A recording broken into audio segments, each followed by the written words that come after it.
no doubt rewarding.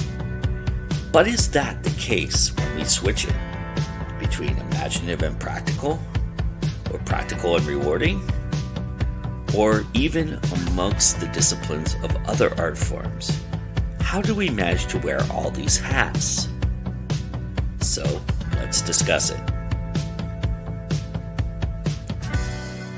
Then C.L. Cannon will be along with the indie books you might enjoy if you are a fan of Shipped by Angie Hockman. Finally, in the epilogue, choices are made and playdates are set.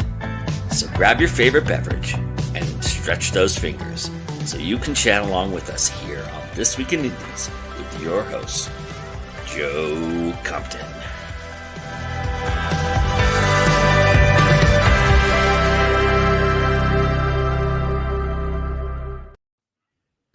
Yes, hello everybody. I am Joe Compton, and this is This Week in Indies. It's nice of you to all join us. Welcome to the show. Thank you for joining us. As always, good evening, good morning, good afternoon, wherever you are, whatever you're doing. We really appreciate you joining us for this opportunity today.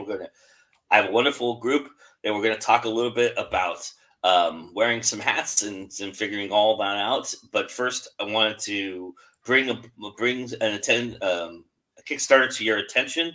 That needs a little bit more help, and it's a beneficial Kickstarter for all of you authors out there. So, in the fact that it's not an open call Kickstarter just yet, but if they reach their goal, which they are very close to doing, then it becomes an open call, and then you all can submit a story to what is very, very interesting anthology that is being run by this Kickstarter by my friends over at Crone Girls Press. And so they have a little video for you to talk a little bit about that, and then we'll bring on the panel and talk to them. All right, we'll be right back.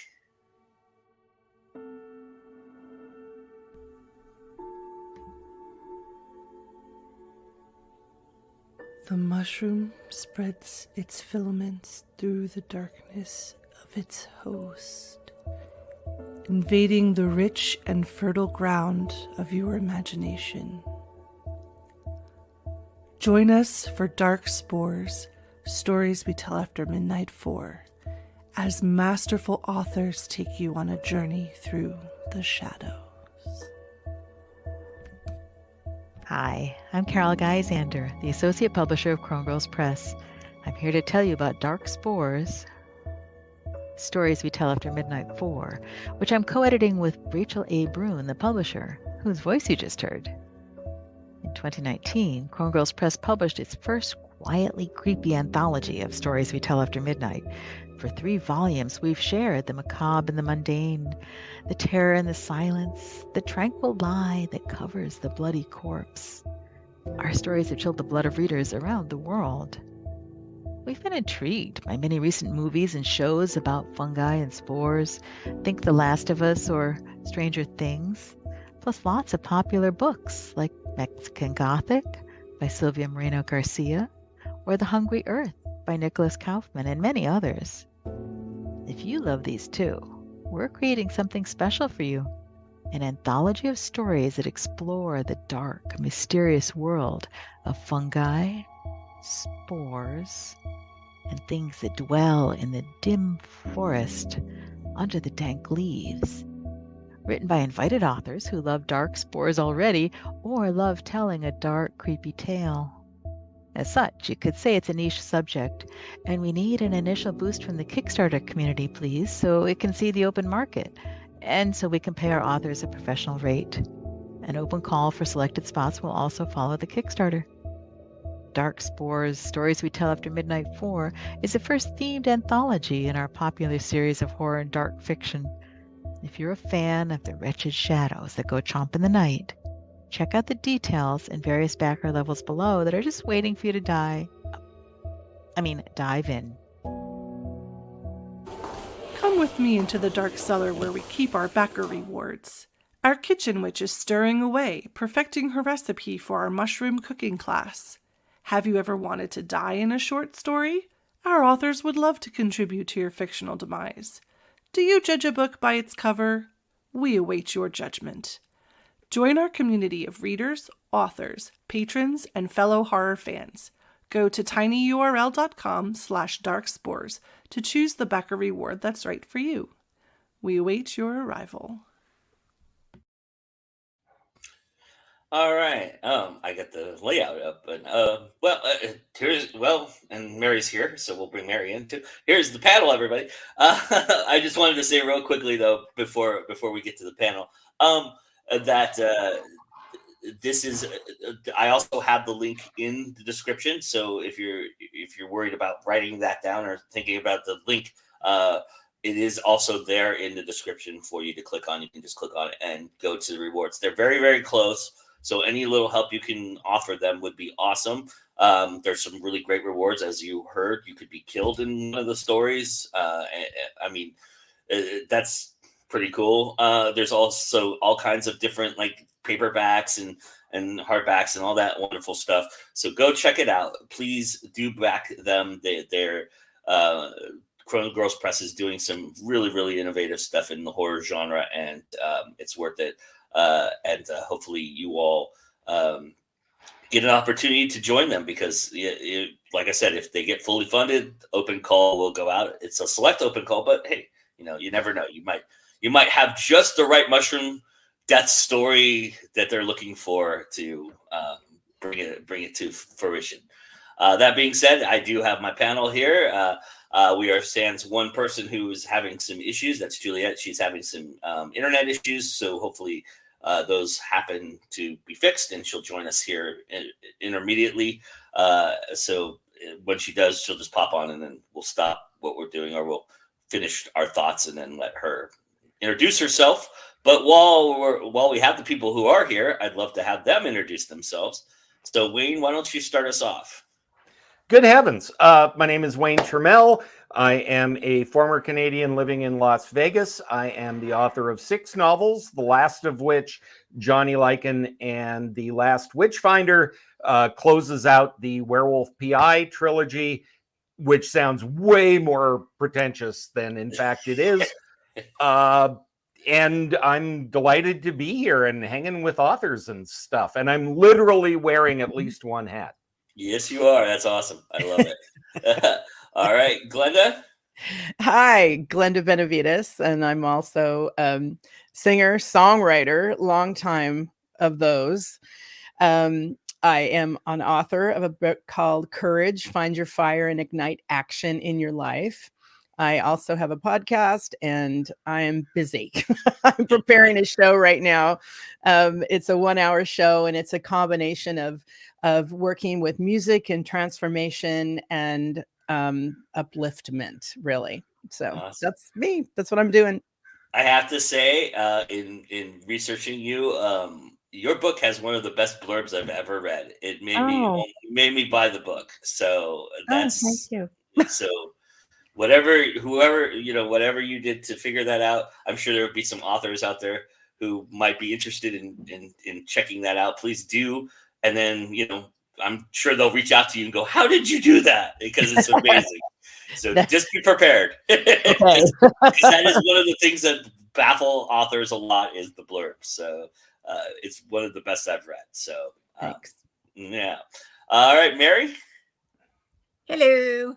Sorry I'm late. I had to brush my teeth. Anyway, I'm Mary Dumas. I'm the author of 3 different graphic novels. One is called First Date. It's a Romeo x Julian riff in the BL community. The second one is called Extreme Retirement. It's a riff on the Mr. and Mrs. Smith kind of a story of assassins, but now they're in their 80s and they're a little weird. And finally, my opus is the one that I'm calling The Lucky Ones. It's a World War II story about combat engineers. And it revolves around a squad of combat engineers. The unusual part in the story, the reason I think that it speaks to more different people, is that there are 2 men in this squad that have fallen in love with one another. And of course, this was World War II. Nice. A.L. Mingle says that he loves your glasses. Thank you. It's the right time of the year, June. Yeah. And Thomas is here. Hello, Thomas. Nice to see you. A.F. Stewart is here. And then, of course, A.L. Mingle obviously is here. It's a good day. I have my vlogger hat on. I've been working on setting up my promos for his newest adventure, Haunted Chapter 13. Awesome. Nice to see you all. Thank you for joining us. And I wanted to kickstart the conversation by talking about the first time you put on the creative hat. How much of that changed your life, and how much of it was about finding something that you were, I don't know. I mean, for a lot of us, creativity is something that separates us from, everything else, right? It's something that we gravitate toward and we venture into, and it helps us survive for a lot of mentally, physically, everything. So I'm curious, when you put on that creative hat, what was that like for you? What was that experience like? And how did you feel? And has it, I mean, obviously it's probably evolved over time, but is it something that you remember and savor? Whoever wants to start. Good heavens. I mean, I don't know about the other two esteemed panelists. I can't remember a time when I wasn't. Right. I mean, kindergarten, I think I got the lead in Little Bobby Shafto. And, it's been one thing or another since. I mean, I was a drama nerd and did all that, and then did stand-up for almost 20 years, and then wrote screenplays and then got into the real world and wrote nonfiction. And now I'm back doing novels and screenplays again. And I've always had to create, or I think I would start bleeding from the ears. That's awesome. I love it. Yeah, that's awesome, Wayne. I think for me, it's just like Wayne, it's just one of those things I just did. It wasn't like, and then it happened, it was like, no, it just was. And you just kind of follow a little trail, a little path of creativity. It's like, oh, I want to try that. Oh, I want to do that. But I think for me, when I got to a place in the early 90s when I said, if you want to sustain yourself in this career, you need to write music. Like, you need to really write. I mean, my first song was like 12, but it's like, that's my first attempt. Right. And I think that moment for me was when I was with a mentor of mine, and it was a real wax on, wax off moment. And I had got off the road and I was touring, and she said, come work for me, because I didn't have a job anymore and I wasn't going to sing and perform anymore. And at that point, right, I needed to regroup. And so I'm at her house and I'm cleaning toilets going, oh, you were just on stage about a month ago. It's like, what's happening here? But I knew that I really needed to be here with this person and dive deep into my own psyche, my own spirituality, my own, what does that mean for me? And so I remember right when I finished, we started talking, and so she goes, so what do you want to do? And I'm like, I want to write music. Okay. You need to write me a song. You have 2 weeks. We're going to be on major television for a peace gathering in downtown Portland at Washington Square. And I was like, so I literally leaned into my spiritual tools that I was working on, and the song came just like that. It was called Change. Nice. That's fantastic. That was the moment for me. I think I was just like, whoa, okay, on the mat, let's do this. How about for you, Mary? I've had a much longer voyage to this situation. I was disenfranchised from arts and crafts as a child. Basically, Mom said, you're not wasting the paper.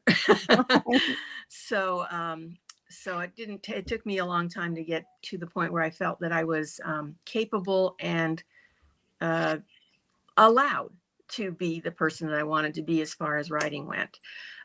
So I actually need to say a big thank you to a friend of mine named Bettina, who one day while we were drinking margaritas said, I think you have a story in you, and I'm an illustrator. Let's do something. And this was 12 years ago now. We created Romeo X Julian and had a great time. 250 pages later, we put it up on Amazon. We were swiftly banned by Amazon because there's penises in the pictures. Since then, I've, learned a lot. I learned how you get around certain things and aspects of the way that the rest of the world wants to look at things. So that's why it's now called First Date. It's now called a YA graphic novel because that's what people want nowadays. I found that it is a lot of hats, as we're talking about today. I used to wear a funny shirt that said, "I'm sorry, I'm just the writer," but I'm not just the writer. I started looking at myself and saying, no, there's a whole lot of hats you wear to make this thing happen. Yeah, and we'll get into the various hats and aspects of it. I and Andy is already talking about it, so I'll put up his comments here in a second about it. But I'm curious from the inception of creativity and being creative and doing the creative things you were doing. Mary, you kind of alluded to this a little bit, and so did you, Glenda, a little bit about when you discovered there were rules and there was ways to do these things. Did that change anything for you? Did you feel like that was now you were wearing a different hat, or do you feel like creativity took a you went from a tiny little hat to a sombrero all of a sudden? How did you feel about when you learned there were rules and things, ways of doing things? Did that change anything for you creatively? My hat went from being a tiny little chapeau to being a giant thing that the gardeners wear to keep the sun off themselves. Really, as I had written for years, just doing it for myself, putting it in, the little envelope and sticking it in the drawer, all kinds of different stories, ideas for stories, screenplays. I mean, just all these little things that I always said to myself, oh, this is fun. Did it, put it in a drawer. To have this friend say to me, look at yourself and say, you have the abilities, let's do this. But then both of us had a big learning curve about all the rest of self-publishing that is just not out there on the, you can't read about it without paying somebody $3,000, right? And it became, in and of itself, it was a huge education. I feel like I got a doctorate in self-publishing during this period of time, not understanding and this is coming from somebody I'm not stupid. I was a legal secretary for a decade. So, I mean, I know what the contracts are. I know all that's, all about those sorts of things. But in the creative world, there's a whole lot more that you just don't know about until you're in the middle of it, honestly. Yeah, I agree with that. It's the things that you don't know. And as a creative, you kind of go, okay, well, if I want to move this needle forward, whether it's music or books or whatever, you have to go, I wonder what I need to do. I don't know much about that. And I think it can be really overwhelming and daunting, but it really takes that passion. It takes that tenacity. It takes that resilience you got to dive in. And then here's the distinction for me. I dove in and I started doing everything, right? And then you just get overwhelmed and then you get dissatisfied or frustrated or whatever. And then you have to step back and go, okay, how can I invite and enroll people into my life that want to share this process, or at least teach me how to do this in a way that's more effective, because I've noticed that because I'm a Recording Academy voting member, also Grammy considered artist. So that was like, people, how did you do it? I'm like, trust me, you just take one step at a time, and then you have to dive in, and then you start going, I'm going to crack this nut. Like, how do you get a Grammy? Why do these people have a Grammy? Their song is not as fabulous as mine, that type of thing. You start going, wait a minute, how does this work? Especially inside of the book industry. And what I think what people don't understand is that, yeah, it seems all beautiful and fantasy and fabulous. And, oh, you got a book, you're an author. Oh, you're and it's like, trust me, it is not that. There are scars and blood on this side. Okay. You don't understand. There's a lot to learn here. So it's not, then it happened. It's magical. I'm a best-selling author. It's perfect. No. Yeah. For me, it was kind of the opposite. I kind of researched the track, and I was a good boy and did all the stuff that I was supposed to do for a long time and wasn't getting anywhere. And, it was like, well, I'm playing the game the way I'm supposed to play it. What's going on here? Right. And finally, the beautiful thing about having a voracious ego is at some point you just break out of being a good boy anymore and start finding every little sidetrack that you can find. There's a reason I didn't write my first novel till I was over 50, right? But once you decide, yes, there are rules and there is kind of a traditional way to do this, and it ain't working, you either give up and, crawl into a hole and say, gee, I wish, or you find a way around it. And, at some point, it's some weird guerrilla warfare thing that you're doing to get the word out. Nice. Yeah, guerrilla warfare is totally the right way of putting that. People underestimate guerrilla warfare. The American Revolution came when somebody said, we're fighting those guys in the bright red coats. Why don't we hide behind stuff? Exactly. Exactly. Yeah. A good friend of mine that was a fabulous artist, songwriter, singer, and he'd been in the business on a top level part of the business for a long time.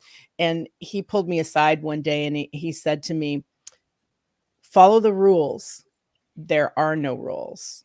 And I chewed on that for years. And I went, oh, I get it. Okay. Well, it's kind of like the Pirates Code. It's not so much rules as it is guidelines. Right. Totally. Well, I agree with that in the creative side of it. Absolutely. But then you start getting into those publishers and those others that have the rules, have the ability to tell you can and cannot do something. And that's when you really are in the trenches with the guerrilla warfare, because you're stuck. There's bots nowadays that are deciding that you are doing something they don't want you to do, or there are opinion makers who come out and say, oh, you can't write about gay people in World War II. There were no gay people in World War II. And like, yes, there were no left-handed people either. So yeah, wink, wink, nudge, nudge. So yeah, that's, as you said, guerrilla warfare is really the only way to describe how you have to get your stuff out there. There is no easy way. There is no follow the rules, but there's also here's the damn rules, Yeah. And you just have to, like, I just came up against somebody just a few days ago in a position where I was wanting some advice or some support. And my goodness, this person's belief systems, it was like all over them. I was like, holy crap, like negative. Oh, yeah. I was like, wow, I'm surprised you're successful. Like, it was crazy. I was just like, I'd never heard anybody, and had nothing to do with my music, had nothing to do with who I was as an author, had nothing to do with any of that. It was just, oh, this is the way the business is. Good luck. No, it can't happen. And I was like, You're crazy. Like, who is this? How are you sustaining yourself? I was like, wow. Well, So and true. especially right now, the arts are littered with the corpses of people who knew the rules exactly. What, Yeah. 35 years ago? Yeah. You know, or just some weird belief system, you know? Yeah. There's also, oh, sorry, Mary, go ahead. Go ahead. No, after you, please. I just can't get Less over of me is good, please. Yeah, I'm now a retired person. I'm 65. Okay. I know what I don't know. Okay. And I have a 25-year-old son who knows everything. He's done nothing but live. Just ask him. But he knows everything. Oh, perfect. Well, he can come to work for you then. Yeah. Yeah. But yeah, I mean, there's a whole lot of people out there who know better than you, but they're not the ones doing anything, or they're not ones doing the same thing you're doing. Right. So that's, you're up against like the rock, the hard place, and let's go out with the gorillas. I think we all did, Andy. I think we all thought we knew everything at 25, but but yeah, the other aspect of it is the audience, right? You just don't know how the audience is going to respond to what you're doing, and if you find an audience, it's like finding the pot of gold, right? So, wearing a hat to try to appease the rules, then wearing a hat to try to appease the audience, but the hat with the audience is a lot harder to find the right hat, right? Because that's like I said, the pot of gold, but it is also, you just don't know what the audience is ever going to respond to, and you can't predict that. You can't model yourself after that. You can shape your marketing strategy toward people you think might be interested in this, but then you find that reaches somebody who you never expected it would reach, and then it becomes something else. So how do you switch that hat? How have you learned to deal with understanding the audience as opposed to just outside forces and rules and everything to that aspect? I think for me is I always want to say from the creative foundation, like foundation of who am I? Like know yourself, get clear. Once you're clear about, and this is kind of what my book talks about, once you're clear about who you are and what your passion is and what you're doing, like the stories you want to tell or, whatever, as long as you're clear about that, then you can step forward and then you build on that. And I feel like then they will, I don't want to say that, then they will come, but then you have the opportunity to say, this is who I am. And then people come in and go, oh, I like that. Oh, I'm interested in that. And that's the hard nut to crack. You have to start with you first. And then, I've seen other artists do this. They want to like appease or please an audience that they know nothing about. Like you don't know what they want or what they're thinking. So you know what you want and you know what you are thinking. That's the key, and then it takes a minute to find that audience, to find those listeners, those readers. And then if you're really curious, you can ask questions, reach out to them and say, well, what did you like about that? What was it that inspired you or scared you or whatever it was, and then once you know that, then you can start to fine tune everything. Right. Yeah, I think you can have a vague idea of kind of where you're going. I mean, my first 3 novels were historical fiction. And then I did this right turn into urban fantasy, noir, werewolf, detective stuff. And part of me was like, no, you got to stay. I've been told you got to stay in your lane, right? You got to build your audience. You got to do what you're doing. And then I thought, more rules. Am I going to follow, right? Am I going to annoy both my readers, right? So then I realized that what I get are my werewolf detective people are like, wow, I didn't think I'd like historical fiction, but it's got your voice. And that I can just write what I write, and That's hope that people dig it. Yeah. And whether it's horror fiction or urban fantasy, or now I'm kind of noodling another historical novel, it's like, it's going to be my voice. If you like my voice, you're going to like what comes out of my head. And, you know, here it is. Exactly. How about for you, Mary? I've got no idea. I know what I like to write. I know the stories I want to read, and I do them. I don't follow any particular, okay, now I'm going to do this for 5 books. Now I'm going to do that for 3 books. Now, you know, that's the way that everybody's telling me to do it. But I'm like, but I don't want to write 3 books about that one couple, because I've done my story about that one couple. I don't want to write 3 books about this war story, because I'm telling a war story, not the whole war, you know. So I don't know. I'm the wrong person to ask. Well, but sadly, have you found that doing that has created an audience for yourself, though? All Just 2 doing of them. what you're doing. All 2 of them. Yeah, nice. I really am a struggling creative. I have a very difficult time with finding marketing situations that actually make sense to me. Mostly because I am scattershot. I'm like, you know, this is what I like. This is what I'm writing about. This is what I like. This is what I'm writing about. Yep. And of course, graphic novels, you know, talk about digging yourself into a hole that, you know, honest to God, I cannot even tell you how many people think that comic books means it has to have a cape in it. Yeah, that's terrible. Yeah. All right. I'm going to bring Juliet in here. Juliet's here with us now. Hi, Juliet. hey, lady. Hello. Sorry, it's storming here, so I may cut out again, but hopefully not. Well, while we have you, why don't you first introduce yourself to everybody so everybody can say hello? Yeah, so I'm Juliet Rose. I am a cross-genre author. I have 10 novels. You can find me at authorjulietrose.com. I'm also branching out into publishing, and we just put out our first anthology this week. Nice.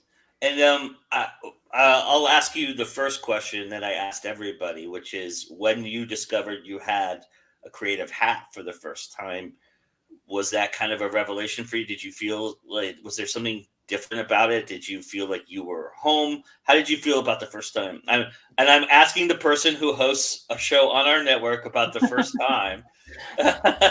For everybody who doesn't know, Juliet is a host of our show, First Time for Everything. And so this is right up her wheelhouse. So I'm actually interviewing her right now for that. So tell everybody about that time that you discovered you were creative. You know, it's funny, and I think you and I have talked about this in the past. Like, I really didn't. There was no like pivotal moment of like epiphany. When I was a really little kid, I would be walking home from the bus stop and just be telling people stories, like the other kids' stories, and be like, "Tell us a story today. Tell us a story today." And so I'd weave these stories, and then like I kind of just put it together that I could be a writer. Then, like, you know, I read and I loved books, and then I was telling these stories, and then one day I was like, "Oh, this all kind of comes together." So there was no like pivotal aha moment for me, as much as there was just, you know, me recognizing in myself that this was more than just walking home from the bus stop, you know? Nice. Awesome. And then we were just talking about finding an audience and changing the hat to find an audience. You were out there, you've been out there a lot, you know, doing a lot of events. Have you found that wearing that hat is a lot different for you? What is it about that hat for you that you've been able to cultivate an audience for? Yeah, you know, I always said I'm a committed introvert. I hate having to do things, but what I found is over time, like the more I did it, the more comfortable I got, the more my scripts were more natural, like just talking to the point where I actually got off script. Like instead of, you know, initially I learned I had to memorize a script to like really talk to people. And then before long, it's kind of like with anything else. Like even with my show, when I do First Time for Everything, I no longer really have to follow the questions because like it just naturally flows eventually. And that's really what happened. I still don't love it. I'll be honest, like when I do an event, I'm exhausted at the end of it mentally, like just mentally want to go home and like climb into a ball. But yeah, like I think doing them more and more, like just making sure you're constantly pushing yourself out there helps because eventually it becomes more natural. And Deborah is here as well. Hello, Deborah. Nice to see you. And Andy, along those lines, has said that I had some great conversations with a reader at my book signing yesterday. Readers are craving different stories, new characters. Just be yourself is what I've been finding, and different styles. I've found getting out and talking to people directly really helps me guide. It really helps guide me creatively. And then Deborah mentioned about after my stroke in July, I am so much more aware of what I want to put out in the world, what I want to leave behind for my grandchildren. So I'm adding a book of poems Friday for my birthday. Congratulations, Deborah. That's awesome. It may not make a dime, but that's okay. And then, and Andy also mentions about the extroverted thing. I can be extroverted when made to do so. I have others in my life who try to take me out of my bubble and get me out with people. Yeah. And I was going to say, kind of branching off that, is that if you aren't trying to sell and you're trying to connect, it makes it a lot easier. Like if you take out the whole, I'm trying to get them to purchase something, instead saying, I'm just trying to meet somebody and know them, it makes it a lot more comfortable. Nice. And that is selling. I mean, it is, right? Yeah. It's like you're sharing, and I think that's authentic, and I think that's where the power is just be yourself and share what you're up to, and people will let you know if they want something. In my horrible capitalism imposed life that we've had to do to pay the bills, I had a lesson really early on when I was the world's worst car salesman, and my manager told me, selling cars is really hard work. Helping somebody buy one is easy. And I didn't know what that meant. Brilliant. At the time. Brilliant. And now I know. And Juliet and I have talked about this. When I tell people about my books, I have a question, which is, what do you normally read? And then I shut up, and they'll tell you if there's a chance that they're interested in what you've got or not. And if they don't, wish them well, give them the candy from the bowl at your table and send them on their way. You are your brand. Yes, we say that a lot here. And it also says my book tours are connection-based rather than selling. People buy into you first and then buy into your books, etc. So, exactly. That's awesome. Yep. All right. So we're in a nice little pocket here. So we're going to take a tiny little break and do the Indie Connection, which is every week. CL Cannon comes up with indie books you might enjoy if you're a fan of this. And this is an enemies to lovers version of Indie Connection. So enjoy that, and we'll be back to talk more with the panel about more great hats that we wear. As Wayne's hat is just so right on point and so awesome. All right, we'll be right back, everybody.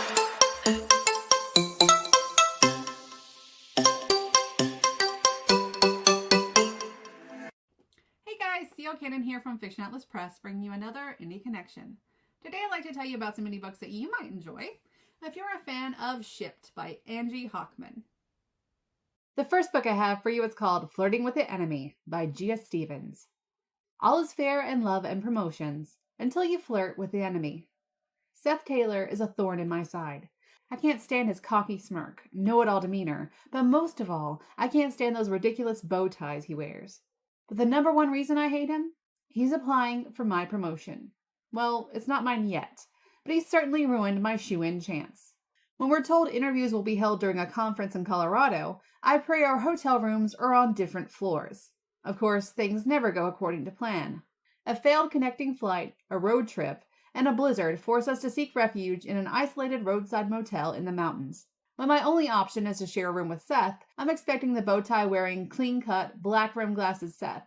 Not this guy standing in front of me wearing only gray sweatpants that hang dangerously low on his hips and a cocky grin. Maybe it's the high altitude, or perhaps it's Seth who's causing this lightheadedness. Because when a game of 20 questions turns naughty, it doesn't take long for the burning rage to turn into fiery passion. All I know, the longer we stay here, lines blur and feelings become real. The second book I have for you is called Work With Me by Michelle McCraw. She's built a firewall around her heart. He's determined to crack the code. I walk into the most important meeting of my life, the one that's going to make or break my career, and he's here. The sexy charmer I met in the hailstorm outside. The guy so temptingly tasty I forgot myself. Forgot I didn't do things like that and asked him out. The worst part? He turned me down. And now he's here in my meeting. He's not charming. He's cranked off because of me. Well, guess what? It's not the first time I've made a tech bro cranky. Just because I wear skirts doesn't mean I'm going to let them think I'm any less of a programmer than they are. And no matter how smart he is, I'm going to show him who's the boss. It's me. And there's no way I'm going to fall for his player ways again. Not when he sends me hilarious apology gifts, not when I teach him to two-step, and certainly not when he kisses me under the stars. Oops. The third book I have for you is called The Real Deal by Amelia Hall. Piper Anderson has just landed the biggest listing of her real estate career, and she's about to become partners with her biggest rival. Piper has spent years working toward this moment, a high-end listing that will send her sister back to school, the least Leighton deserves after dropping out to take care of Piper when she got sick. Everything is looking up, except for one tiny detail. That high-end property, the biggest listing of her entire career, Piper has to co-list with Aidan Miller, the insufferable, unbearable, infuriating hottie who stole her first client. On the plus side, Piper isn't as naive as she was 2 years ago. She and Aidan might have to work together, but she plans to make it clear that she's in charge. This time, she's going to come out on top. Because this time, she won't make the mistake of falling for the douchebag who stole her listing, and her heart. And the last book I have for you is called The Next Worst Thing by Sara Jane Woodley. I'm just trying to get through this week alive. I didn't ask to organize this wedding, and I certainly didn't ask for the world's worst best man as an assistant. But my brother is marrying the love of his life, and I'll stop at nothing to give him a perfect wedding day, and get our families in some much-needed publicity in the process. Which means playing nice with James Weston. My brother's best friend and I have been feuding for as long as I can remember. We don't like each other, plain and simple. Or is it? Is it possible that James isn't the monster I've always thought him to be? And why does he keep showing up to save me right when I need him? Not that I'd ever admit it. Falling for James is not on my carefully color-coordinated agenda. Too bad nothing seems to go according to plan when James Weston is around. Okay, that's all for me this week. I'll see you next week on Indie Connection. Bye.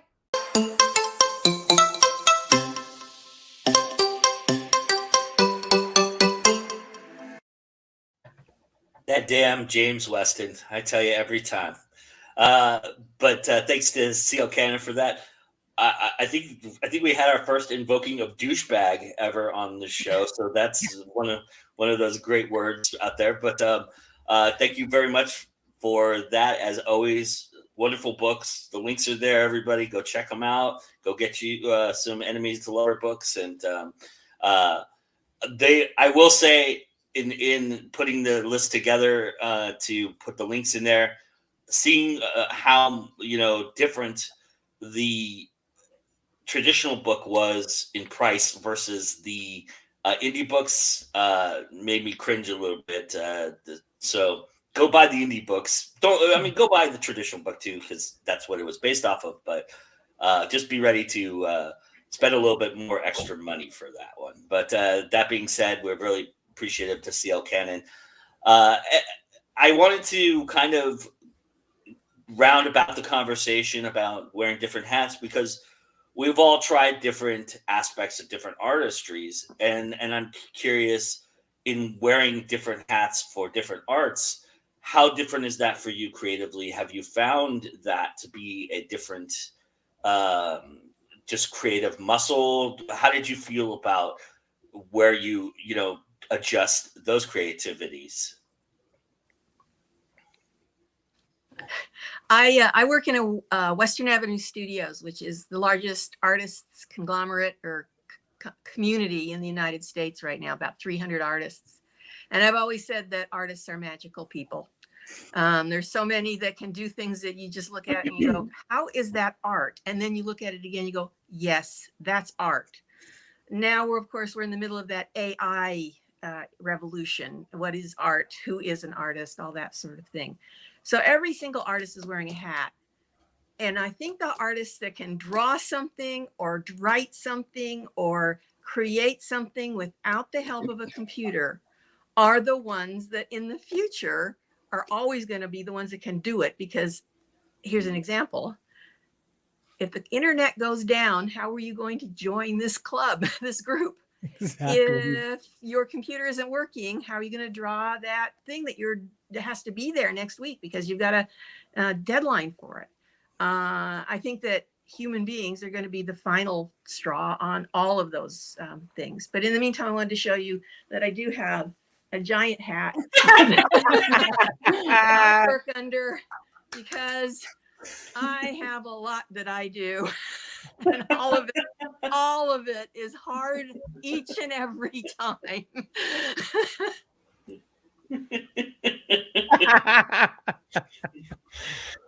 Yeah, that's awesome.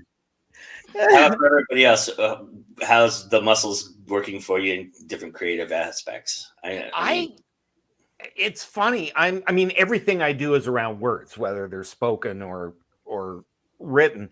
When I finished Johnny Lycan, the last Johnny Lycan book, The Last Witchfinder, I was kind of out of novel ideas, and I've written some short stories in between, but I went back to screenplays, which I hadn't touched in 30 years. Nice. And I totally dig it. It's like, but if you think getting somebody to read your book and stuff, wait till you got a screenplay.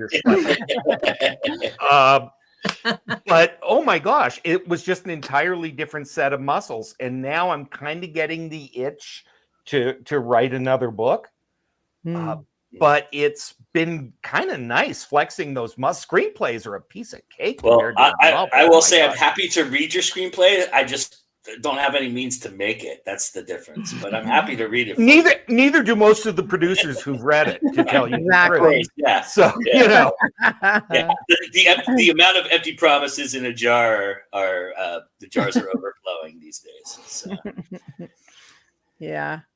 I guess for me, I think wearing other hats has really helped me expand my consciousness and grow as an artist. And I and then I get to a point where you realize that the hat that I'm wearing it's gonna be streamlined because I can't do everything. I have done everything, but maybe the word is not can't. Maybe the word is more like I choose to not do, because I'm committed to excellence. So not perfection, but excellence. So I need to invite people in that will help me streamline my hat so I don't burn out, because I've definitely burned out. It was more like, I have to do this. I have to do this all. I have to do it alone, but I did learn a lot in the process. So I got to learn about publishing, and understanding, like what Mary was saying, but I can step back and go, you know what, that's not my genius. That's not where I'm excellent at. Let me call Juliet. Let me call Wayne. Wayne can help me restructure things or give me better ideas, that kind of thing, because it's like, it's not, it doesn't all end here. Let's just let's stay in my lane and do what makes me feel good, what makes me really shine, and then bring in other people to play with too, and then just work it out, because obviously we're not rich, Well, as a musician, though, you understand this. I realized I can self-publish. Sure. I cannot be trusted. I'm an idiot. There are things that I do very well, and there are things that I don't. And I love the collaborative process. Yeah, me too. So, when I put out Acra's Bastard and Acra's Orphans, I self-published them. I found my own cover artist. I did all this stuff. Yeah. And I think they're some of the best writing I've ever done. Yeah. But I can't give those books away with a free puppy. Right. I don't understand covers. I don't understand a lot of this stuff. Sure. And so being able to work in a collaborative environment turns out more excellent work. Yeah. I can put out stuff that's pretty good, but I don't want to be pretty good. Exactly. Yeah, Glenda, you know this as a musician, and Wayne, you know this as someone who's seen screenplays turned into movies, that when you take that document and you put it, whatever you've written down, and you put it in the hands of somebody else creatively, to watch them just mold it in their brain about what they're going to do, and then work with you to kind of, mind meld in a certain aspect. Mm-hmm. It's one of the most enriching things you can do as a creative artist, because it just sparks everything, right? It not only does it spark what you're doing, it sparks future things that you're going to be doing. Sure. I mean, doing Go Indie Now for me has been the greatest reward of my life, because I'm talking to various creatives all over the place all the time. And that should, in my own discipline, but I'm very not disciplined at this point, be able to, for me to write better and do better things, right? But my creativity is there. It's just my execution needs a little work. But otherwise, that is the greatest thing about it, is the spark of energy that creativity brings about. And that, wearing that hat is amazing when you get. I consider that the talent scout hat. Okay, because you're the one that's the catalyst, right? You wrote that story, you want that story out there, but then you're the one that has to find the artist, the cover artist, the editor, the blah blah. Yeah, just it goes on and on. I think there's 13 things that I figured out happens with one comic book. But you're not only the writer, not only the creator, not only the beginning catalyst, you're also the talent scout, and you're the art director, He's and you're the showrunner. Right, the showrunner. There you go. There you go. Yeah, major producer, or you could even look at it as like CEO. You know, CEOs don't do everything. They organize it, make sure that the theme, the focus is going in the right direction. It's like a what do they call it? It's like a suggestion. It's like loosely based. Yeah.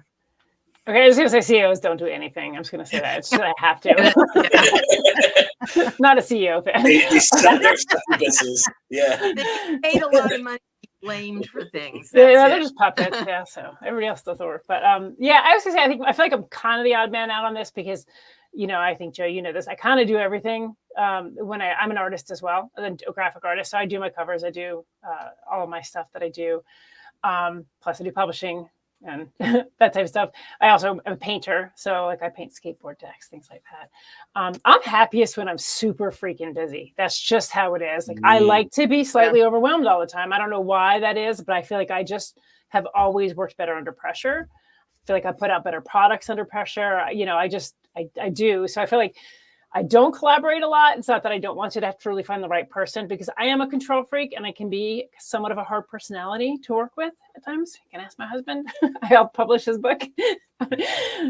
We made it through. But yeah, so like I definitely have a struggle. I love networking. Like networking with people, talking more of the kind of casual. I do great with that. But when it comes to my actual creativity, I'm in a bubble for sure. I think Julia, what you're talking about for me, just what I'm hearing is that the distinction, if you're doing things that you love, pressure is good, being focused, being busy, having a lot of pressure at you I think is good. But if you're doing things that just stress you out in a negative way where you could actually bring somebody in, that's just my thought on it. Cause I thought, oh no, I got to do it all. Just got to figure it out. Just do it. It's like, and then I started realizing, that's stressing me out and it's not fun. It's also about finding the right people too, right? Yes. Because how many empty promises have you always been? And it's almost like it's to the point where right. Yeah. And because I mean, the amount of people who ask me, to help me and do things, and then they don't do it. Yeah. And I end up doing it myself. It's like, and that's more stressful because then you're having to do it on a quicker deadline or. Exactly. Yeah. And A.L. Mengel says no one can be an expert. Well, no one except Mary's son. Let's be clear. And he's 25. So he knows right. Right. I have one of those. But Deborah says it's good to be around other creatives, even those in the other mediums and areas. We can spark each other's creativity. That's true too. I think that's great. Well, I think that's the thing about the Go Indie Now community, and not to blow smoke where it doesn't need to be blown, but just doing this, which started as a shameless marketing exercise, let's not kid ourselves, has brought me into an orbit of people where I'm submitting a story to Juliet's Anthology, and I've brought people in, Sara Taj, SG Taj, and some other people, and met all these authors and writers who I dig their work, and we're kind of creating this mutual support society. That's cool. I don't care what anybody says. Yeah. Oh, well, that's the first time I've ever been called cool, so I'll take it. or at least I said what you've done is cool. I didn't. Right. Let's be clear. I was just about to clarify myself there. Words matter, my friend. That's just. All right. Well, I really appreciate everybody talking here about the different hats they wear, and it's been a wonderful conversation about that. But now it's time to torture you all a little bit, or have a little fun. Either way you look at it, because we're about to do what we are calling the epilogue. It's a little bit of a new thing, so nobody here has done it yet. We actually just introduced it last week. So basically how this is going to work, I'm going to give you 3 artists, names of 3 artists, famous ones that hopefully you all know. I tried to get as well-known people as I possibly could here. If you don't know them, that's fine. Just find a spot for them. But the idea is you're going to take these 3 artists and you're going to invite one of them to dinner, invite one of them to go to a concert with you, and then not invite, but steal from one of them all of their great knowledge. All right. So I'm going to have 3 sets of 3 artists here, and you'll sense a theme out there if anybody pays attention to what I'm doing, because it's important. I just don't, I don't want to publicize why it is important, but everybody should know why it's important, and that's the thing about it. But today, the first set of artists I'm just going to go down the line. So I'm going to go Juliet, Wayne, Glenda, Mary, and then we'll double back the other way: Mary, Glenda, Wayne, Juliet for the second version, and so on. All right. So my first set of 3, Juliet, is Truman Capote, Walt Whitman, and Oscar Wilde. Ooh, okay. I would steal Truman Capote's work. I would. Let's see. So it was Oscar Wilde, and who was the third one? Walt Whitman and Oscar Wilde. Yeah. I would have dinner with Walt Whitman and go to a concert with Oscar Wilde. Nice. Wayne? Boy, I would actually steal Oscar Wilde's work. I would have dinner with Truman Capote, and then I would get out of there as quickly as possible to attend a concert with Walt Whitman. Glenda? Oh man, I'd go with Oscar Wilde to a concert. Then I would steal from Truman Capote and dinner with Walt Whitman. Nice. Mary? I had to write down because I'm old. No problem. I definitely want to do dinner with Oscar Wilde. He's wow. I would steal from Truman Capote, and I guess I'd go to a concert with Walt. I don't go to concerts, so this will be a new thing, and he's a new thing. So. Wow, I'm shocked that nobody's going to a concert with Truman Capote. I mean, just think of the possibilities there. But that's fine. It's all good. It's your choices. So, all right. So, Mary, and everybody can write down these 3 if you want to write them down. I'll give them to you, and then you can take a second if you need to. Virginia Woolf, Harper Lee, and Emily Dickinson. So, whenever you're ready, Mary, let us know. Oh, me. Sorry. Yeah. Okay. Well, I would steal from Harper Lee. I would go to a concert with Virginia Woolf, and I would like to have dinner with Dickinson. Nice.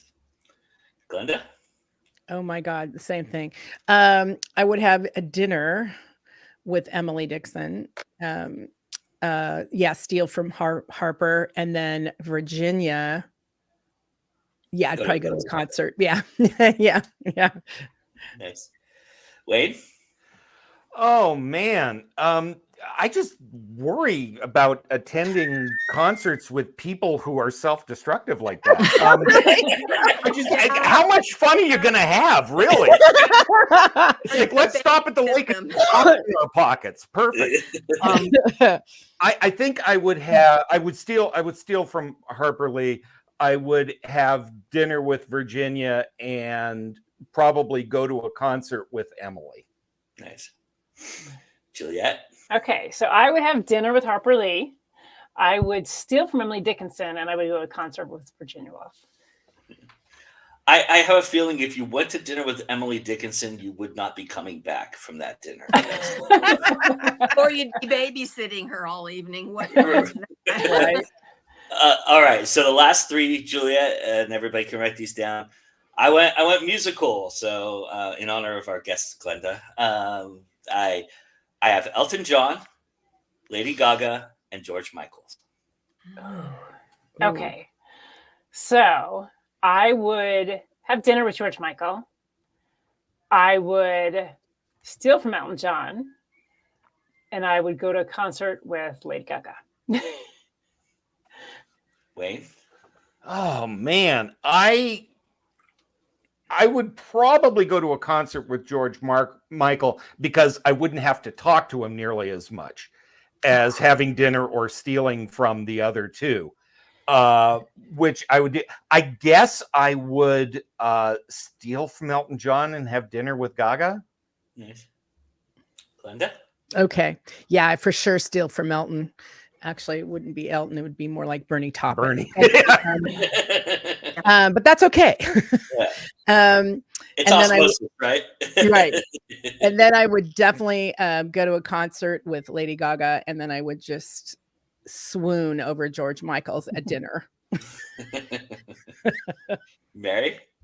I would steal from Elton and Bernie. I would love going to a concert with Lady Gaga. But the reason I'd want to go to dinner with George Michael is because I'd pick his brain about being gay in a community that did not accept you. Yeah. Yeah, he went through a lot. I would love to pick his brain. Yeah. Elton was out and nobody gave a crap about it. George, that was a big deal. Yeah. And he struggled for a long time. He with that. struggled. Yeah. Yeah, it was really a difficult transition. You know, there are people on this list that I just don't want to spend any time with. You're right. I understand that. That's part of the appeal of the epilogue. Or the. I mean, this is where Sleep with Mary Kill makes a lot more sense. That's so funny you said that way, because when we talked about this, Sean and I created this, and when Sean and I were brainstorming, and he did it for the first time last week. I go, F, Marry, Kill makes I said the exact same thing you did. F, Marry, Kill makes a lot of sense now. So yeah. All right, everybody. Well, I appreciate you indulging us and going through that. I hope you had a little fun with that. Let's have everybody tell everybody where they can find you, and we'll start with Mary. Tell everybody where they can get your wonderful graphic novels. Studiobookworks.com. Very easy. Awesome. And did you want to give out your website or anything so people can follow you? And me personally? No, yes. Studiobookworks.com. All right. Awesome. All right. Glenda, you want to tell everybody where they can find you? Glenda Music, which is easy. GlendaMusic.com. Super easy. Get on there. You can find everything you need to know about me and my books. And but if you can go directly to Amazon too, and just look up Courage, Find Your Fire, and Ignite Action in Your Life. And that's by me, Glenda Benavides. With a great blurb, everybody. Good. Just go click on the link to our Amazon and read the blurb. All right. Wayne? I am not hard to find, being so shy and retiring as I am. WayneTurmel.com is my website. WTurmel on Twitter /X/ whatever Elon is calling it this week. And they're books. You can buy them where you buy books, but Amazon is the easiest. And I will say, coming soon, everybody, because I finished the Johnny Likens series. I'll be talking about that on A Touch of Indie very soon. And I also sat down with Wayne to talk about the series, which will be coming out on a spotlight episode very soon. So everybody look out for that. If you want to learn more about the Johnny Likens series, we get into a really good conversation about it. So everybody get ready for that. That's coming very, very soon. All right. And Juliet, tell everybody where they can find you, and tell everybody about Wednesday night while you're at it. Yeah. So you can find me at authorjulietRose.com. That's my personal author website. You can also find the publisher website, AboveTheRainCollective.com. Like I said, we just had an anthology come out this week. We have another one that's going to come out in the fall that Wayne was talking about. It's called The Devour the Rich. It is about exactly that. So if anybody's interested, you can reach out to me. I'm still taking submissions for that. And then, yes, I am the host of First Time for Everything, which is on Wednesday nights at 7 o'clock p.m. Eastern time. And we always have great guests on. Wayne's been on before, and that was really fun. And it's really just kind of a free-flowing conversation. We kind of talk about first, but we kind of always go off board and talk about everything. So. Is it clear now that of the four of us, Wayne is the shameless hoe? I don't know. We'll find out here, because I said, welcome to Go Indie Now, everybody. Everybody, click the like button, subscribe, do everything you do. And Bobby Nash is going to be the guest this week on First Time for Everything. So, I mean, if you don't, I mean, Bobby's done it all. So he is prolific. Yes, I mean, he is amazing. You're going to learn a lot from that conversation. So definitely check that out. I also want to mention tomorrow night we're doing our RPG campaign. We do an indie RPG campaign every month. And we're doing a live role-playing game of the Salem Witch Trials, which was created by the awesome Bob Magoo. And it's going to be a fantastic, fun time. And our GM is Jessica Nettle. So she's already got some things cooking behind the scenes that I can't talk about, that you're just going to have to watch the show to find out. It's going to be an awesome, fun game that everybody's going to be playing. And so come join us for that, and join us for all the things that we're doing. We have Words That Kill. The final season is upon us. We just released the first episode just last Thursday, and this Thursday we have the most incredible guest you could ever think of to be on that show, and that is the amazing Lee Murray. You do not want to miss this episode. It is so fantastic. It is packed with awesomeness. Anita Stewart does an amazing job with the show, and this episode is just amazing. So you want to check that out on Thursday, and then we'll be back here again Sunday with another This Week in Indies. And that being said, I thank everybody for joining us. Thank you for the audience for being such a great participant. We really appreciate you, all of you. And remember that it's always time to go indie now. We'll see you again soon, everybody. Bye.